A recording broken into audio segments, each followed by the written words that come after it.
Welcome to the Binary Agora. I am Alba Rivera Martinez, your host, and a couple of weeks ago I was invited to CPDP to discuss about the role of operating systems in preserving data protection and privacy in the context of the European Commission's recent specification proceedings relating to the triggering of vertical interoperability in the AI scenario and environment. So you can watch the whole conversation that we had with the panel at the video I'll include below in the comments. And there I really lived through the meaning of what I would call agreeable disagreement when our guest today spoke at the event, given that we have two very different views with regards to how the interplay between the DMA and the GDPR works. And precisely due to that reason, I decided to invite him to join us here in the Agora so as to flesh out some of those disagreements and hopefully that we can reach an agreeable conclusion. So without further ado,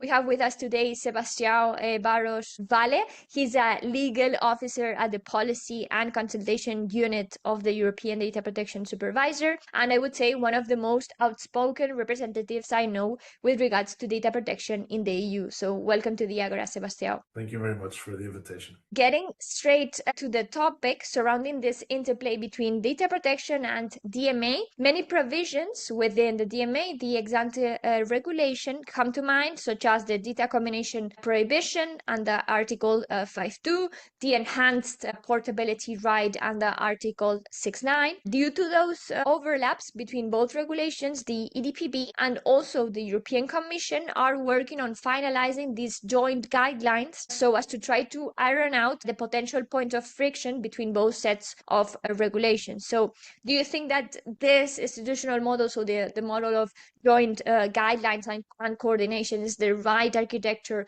for this cross-regulatory approach? Well, in short, yes, but I wanted to also give your listeners an opportunity to understand the broader context of why we decided to work on these specific joint guidelines. So for data protection authorities, of which, of course, the EDPS is a member of that community, we are a member of the European Data Protection Board, along with all the other national data protection supervisory authorities. The GDPR remains the cornerstone of the broader digital rulebook of the European Union.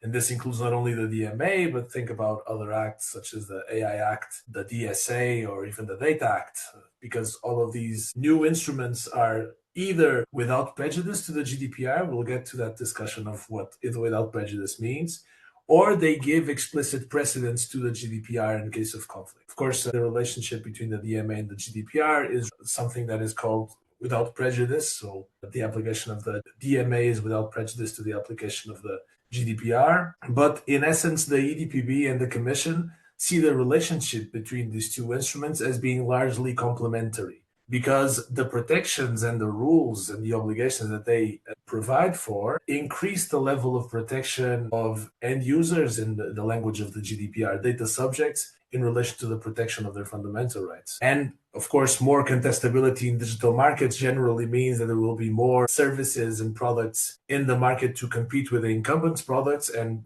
probably more privacy preserving products and services. But at the same time, we cannot deny that some requirements of the two instruments may overlap in a way that may lead to friction or tensions in their practical application. And that is why we thought it was so important to work with the Commission together in this format of joint guidelines, because at the time of increasing regulatory complexity, is essential for regulators to go outside of their regulatory silos and agree on common interpretations to ensure legal certainty and the coherent application of EU law, because we know that they overlap all the time. So also to put things then on a broader perspective, that these joint guidelines are the first of its kind. So it's the first time the EDPB worked on a deliverable together with another body, let's say enforcer of a different EU law framework. In this case was the Commission, of course. But this is a deliberate part of a strategy of the EDPB to increasingly work on common interpretations on how data protection law should apply together with other requirements of EU legislation. So we are doing it right now in relation to other instruments, more broadly competition law, so the rules stemming from the treaties and the regulations on competition law, the AI Act as well, and the relationship between the AI Act not only with the GDPR, but also e-privacy directive, the law enforcement directive, so the processing of personal data in the law enforcement context. And lastly, the application of the GDPR in the context of anti-money laundering regulation. So you see that the general data protection regulation, data protection law in general, is applying horizontally to a bunch of different, let's say, instruments of EU law, and that it is critically important for obliged entities to know how to apply these instruments together. And that's why we want to work more and more in this joint settings. Of course, still preserving the independence of each of the sides to apply their own rules. What can I say about the experience of developing these joint guidelines? I would say that this model has a lot of potential for exploring both the synergies between two different sets of rules and for removing the tensions in the application of those rules, especially when those rules do not define a clear rule of precedence between each other. The authorities in those cases need to be able to interpret and apply them in a way that preserves a compatible application, that preserves also the pursuit of the objectives of the two instruments to the maximum possible extent. But for that to happen, the regulators really need to get into the weeds together, the technical details, look at the specific text of the provisions and understand what each word means in the specific context of the application to each specific service, and then find something that is coherent and makes sense for the application of the two instruments. I think to conclude on this question, also we need to be mindful that developing common guidance, although it's a laudable, let's say, goal, will not always be possible due to institutional constraints of the regulators. Maybe they are not able to enter into these institutional dialogues. But in those cases, nothing prevents the regulator from sharing sort of a draft text with regulators from other instruments so that they give, let's say, an opinion on whether the interpretation that is being developed on one side will not be detrimental for the application of a framework that is having some overlaps with the instrument that is being interpreted. So, for example, in the context of the Digital Services Act, the DSA, the EDPB worked, in this case, alone on an instrument concerning how the DSA and the GDPR should be applying together. This doesn't mean that the EDPB did not seek inputs from the regulators of the DSA, because we have worked together with the European Commission as regulators of the VLOPs and VLOSs under the DSA. And we also consulted the European Board for Digital Services on this developing text that is still not out, the final version, to make sure that whatever interpretations we were giving in that context will not be detrimental for the actions of digital services coordinators and the Commission under the DSA. So even if there's no joint guidance, regulators need to be mindful about the need to consult each other when developing interpretations that have broader impacts beyond their specific field. Building on this idea of consulting on each other and leaving aside these joint guidelines so as to ensure a certain level of coherence in enforcement, what other types of tools do you believe that are missing? For instance, when the European Commission is trying to address, we have seen this with the Meta case, so addressing competitive problems relating to heavily personal data reliant markets and vice versa. What could DPAs also do to assess these same markets, bearing in mind the competitive dynamics underlying the application of the GDPR? No, it's a great question. It's funny that you asked me that now that EDPB has also started working on joint guidance on the interplay between competition law more broadly, so not only DMA, and data protection law. This is especially relevant, of course, after the judgment of the Court of Justice in the Meta Platforms case that confirmed that data protection is a parameter of competition, and that competition authorities can take into account infringements of the GDPR and they can determine them in the context of their proceedings, of course, after consulting the relevant data protection supervisory authority. And you spoke about the European Commission addressing competitive problems in heavily personal data reliant markets. But the same thing goes when it's national competition authorities addressing these problems. Yeah. And this was the case also in the court judgment that I just mentioned. It was the German competition authority, the federal authority, assessing whether the terms and conditions of Meta actually breached the GDPR in a way that constituted an abuse of dominance by Meta.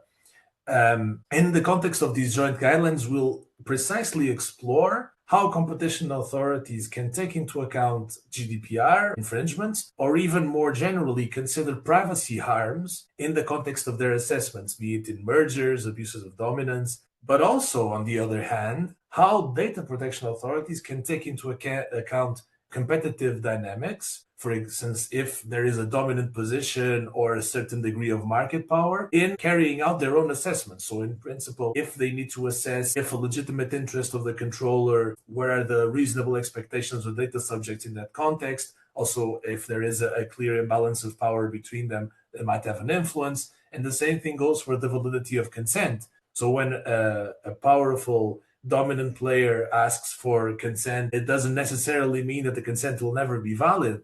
But the Court of Justice said this is one of the elements that the protection authorities should be considering when assessing whether there is freedom to provide consent to the controller of the data. In the context of these joint guidelines, I would very much like to invite you to participate in a stakeholder event, actually, that the EDPB will organize together with the Commission in September, to collect feedback from stakeholders about what types of problems or overlaps between the two fields should be clarified in the guidelines. So either you or the audience are very much welcome to participate in that event. What I wanted to add also is that despite these efforts to develop common interpretations and guidance, this cannot replace actual legal tools for authorities to cooperate across silos in concrete investigations. One thing is to develop a policy framework in how the laws should theoretically apply. Another thing is when a problem surfaces and we need to consult each other, can we actually do that? And can we share confidential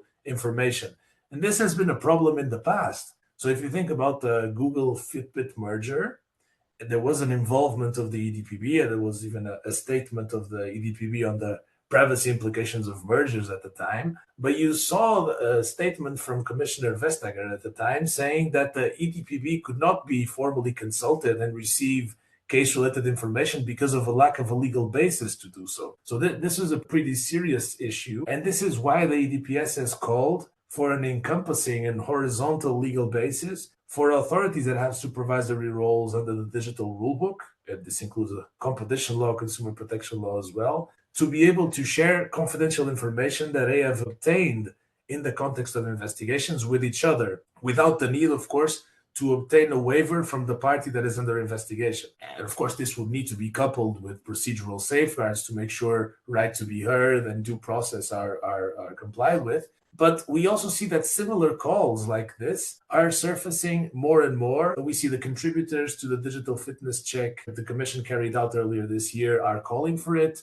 We participate in meetings of the DMA high-level group in which the experts that are invited to speak about cross-regulatory cooperation are asking for this. One example is Belle Beams. I don't know if you had her here in the Agora, but I think she would be a great guest, actually. But also in events that both the EDPB and the EDPS have organized on this topic of cross-regulatory cooperation, we hear repeated calls for providing for this encompassing legal basis at the EU level. And of course, when it comes to specifically DMA and GDPR, there is a possibility for the Commission to provide such a legal basis via an implementing act. That is this provision in 46(1)L, if I'm not mistaken, that allows the Commission to pass an implementing act setting out arrangements for cooperation with national authorities, including data protection authorities. So this could be a very useful first step. Another one could be later on this year, we'll have the Digital Fairness Act that you could provide for structured cooperation between competition authorities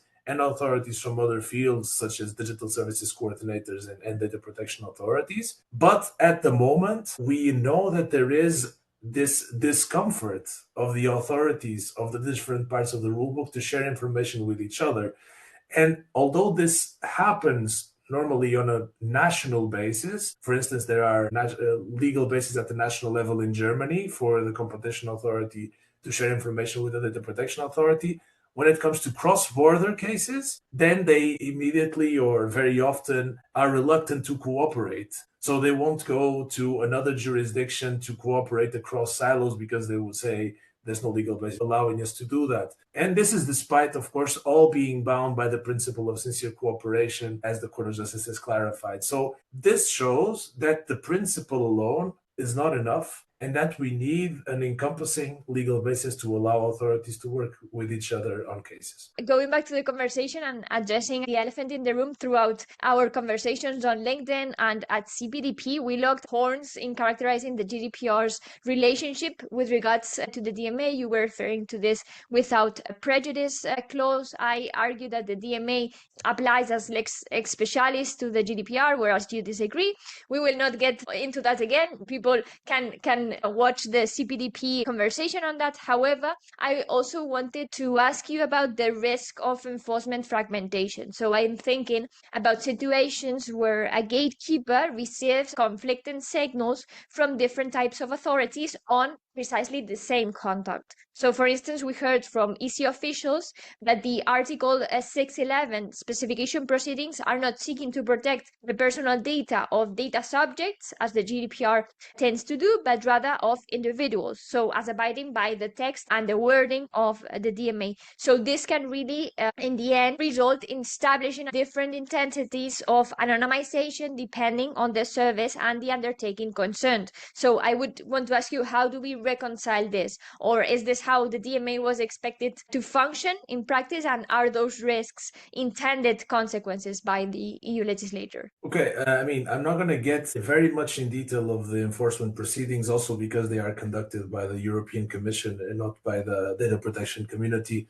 under the GDPR, but I won't shy away from the question, of course. And also on the question of lex specialis or not, let's not reopen that debate. Indeed, it is well recorded at CPDP, but I just mind you, if you want to explore a bit further this topic, the differences between, for example, the relationship between the e-privacy directive and the GDPR. And in that case, the directive says it particularizes and complements the framework provided by, at the time, the Data Protection Directive, now replaced by the GDPR, versus the relationship between the DMA and the GDPR, which is indeed without prejudice to the GDPR.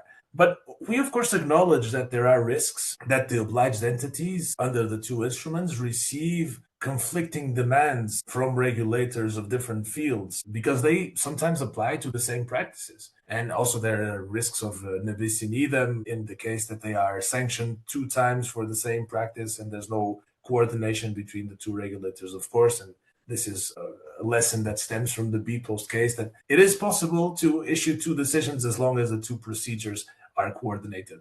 But this is also why it is so important to work on instruments such as the joint guidelines that have been mentioned, so that for the authorities also to cooperate in specific cases. The joint guidelines put a lot of emphasis on mutual consultation duties under the principle of sincere cooperation and give a few examples of when such consultation is required and how it should take place. Of course, very much inspired by the judgment of the Court of Justice that I mentioned before. We don't want to reinvent the wheel there, but really give practical examples of when consultation should take place. And when consultation take place, when should you receive an answer? And in case you don't receive an answer, what do you do? Do you proceed or not? All is, I think, is well indicated in the joint guidelines. But talking specifically about the example that you gave, the proceedings under Article 611, I am not sure this is the best example of requiring 2 different standards, because in that context, the Commission has been engaging very extensively with the EDPB in good faith to ensure that the measures that they are imposing on the gatekeeper to reach effective anonymization are aligned with the standards of the GDPR. So what I can say is that the standard or the threshold for reaching anonymization in the DMA is not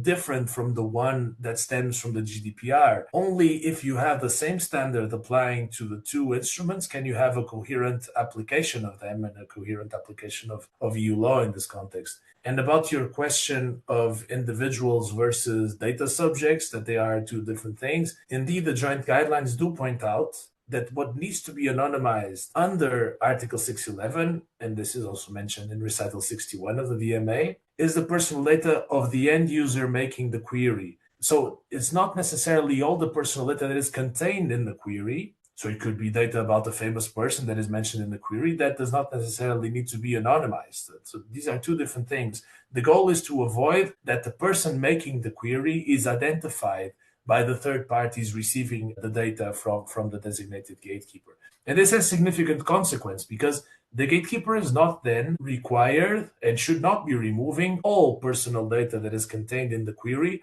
unless it can determine with some certainty that it belongs to the end user making it. And this has very practical, significant consequences. But in any case, broader message is anonymization is very contextual, meaning that different measures are needed to achieve anonymization depending on many factors. And this is not exclusive to the Article 611 use case. The EDPB has been working for a long time on guidelines on the concept of anonymization under the GDPR. The EDPB actually intends to publish them next month in July, and these guidelines will contain a lot of examples of situations in which anonymization is or is not reached, or what factors should be taken into account in assessing whether anonymization is reached or not. So I think the two procedures need to be read, let's say, in tandem, in parallel. You will then see whether there are discrepancies, but I am confident that given the extensive engagement between the two sides, there will be no extensive divergences between the two documents. Where I would see a bit more risks, by contrast, that the DMA and GDPR could be applied inconsistently is Article 5.2 of the DMA. Why? Because we cannot end up in a situation where, on the one hand, the Commission is enforcing Article 5.2 of the DMA to prohibit gatekeepers to combine or cross-use personal data in a certain manner, for instance, for AI training purposes, because in the end, the gatekeepers have not collected the consent of the end users to make these combinations or cross-uses. And on the other hand, you have data protection authorities still allowing these very same controllers that are also gatekeepers under the DMA to cross-use in combination on the basis of the legitimate interest legal basis. So this would be, let's say, a disastrous outcome in which something that is prohibited under one instrument is then allowed under another instrument, and then there's a real conflict of the application of the two. What I can say is that the amendments that we are working on for the joint guidelines on DMA and GDPR are precisely aiming, as a result of the submissions that we received during the public consultation last year, to clarify aspects like this, to avoid any risks of inconsistent application of the two frameworks, and also to explain a bit better how the two frameworks apply in the context of AI development or deployment, which when the DMA was approved, it wasn't, let's say, a major factor, but nowadays is something that you cannot avoid and of course needs to be clarified by the competent regulators. Rescuing your example of AI, you know that there is this discussion about whether AI should be incorporated into the DMA, how the European Commission should consider it into its enforcement and into its application. In my own view, the DMA really is incompatible in how AI models and systems work. So, for instance, it doesn't really make sense, as you were saying, to have the data combination ban, prohibiting legitimate interests, or, for instance, to mandate the business user data to be siloed.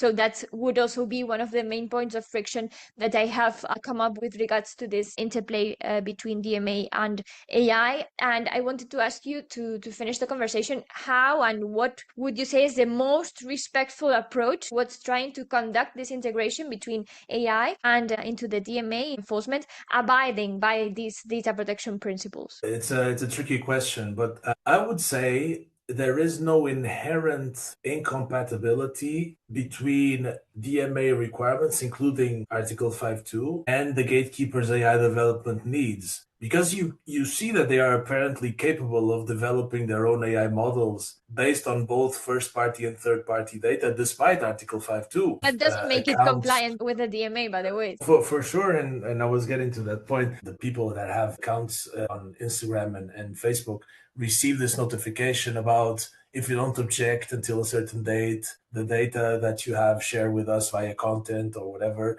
will then be gobbled up by your AI models to train them. And so if you want to object, you have to do it by specific date, otherwise we'll do that. And I think this was a result of a dialogue that Meta had with the competent supervisory authority under the GDPR. And I assume, I'm working for Meta, that the personal data of everyone who did not object was then used to develop Meta's AI models. And I should also assume that before training the model with the data, they have tried to do some form of anonymization to ensure that the combination of the data in the model would not be captured by the Article 5.2 prohibition. But again, I'm not directly involved in these compliance dialogues, So you better ask the Commission or the Irish Data Protection Commission how they handle the matter. On the other hand, we should not forget that Article 5.2 is there to try to somehow limit the effects of gatekeepers' data-driven advantages and to sort of level the playing field for competitors that do not have access to as much first-party data